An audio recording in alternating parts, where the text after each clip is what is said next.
প্রত্যাশা ছিলই, তা পূরণ করে রাজ্যের অর্থ প্রতিমন্ত্রী চন্দ্রিমা ভট্টাচার্য বুধবার বাজেট বক্তৃতায় সরকারি কর্মচারীদের জন্য 4% মহার্ঘ ভাতা ডিএ ঘোষণা করলেন।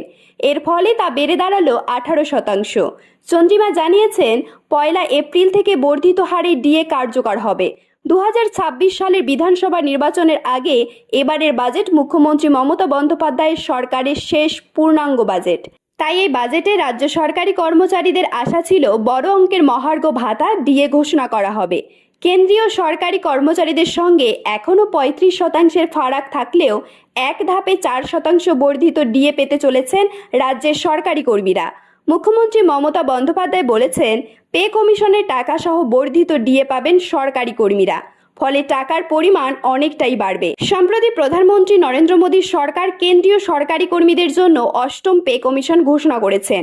এই ঘোষণার পরে কেন্দ্রীয় সরকারি কর্মচারী এবং পশ্চিমবঙ্গ রাজ্য সরকারি কর্মচারীদের মধ্যে বেতন ডিএর পার্থক্য উল্লেখযোগ্যভাবে বৃদ্ধির পথে। তাতেই ডিএ নিয়ে দীর্ঘদিন ধরে আন্দোলনরত রাজ্য সরকারি কর্মচারী সংগঠনগুলির দাবি আরও জোরালো হয়েছিল।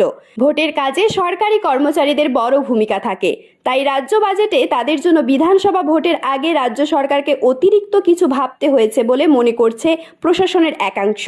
বর্তমানে কেন্দ্রীয় সরকারি কর্মচারীরা 53% হারে ডিএ পাচ্ছেন, আর পশ্চিমবঙ্গের সরকারি কর্মচারীরা পাচ্ছিলেন 14% হারে। কেন্দ্র ও রাজ্য সরকারি কর্মচারীদের বেতনে এই উল্লেখযোগ্য ফারাকের কথা তুলে ধরেছিলেন বিরোধী দলনেতা শুভেন্দু অধিকারী। এই পরিস্থিতিতে কিছুটা চাপ তৈরি হয়েছিল নবান্নের উপর।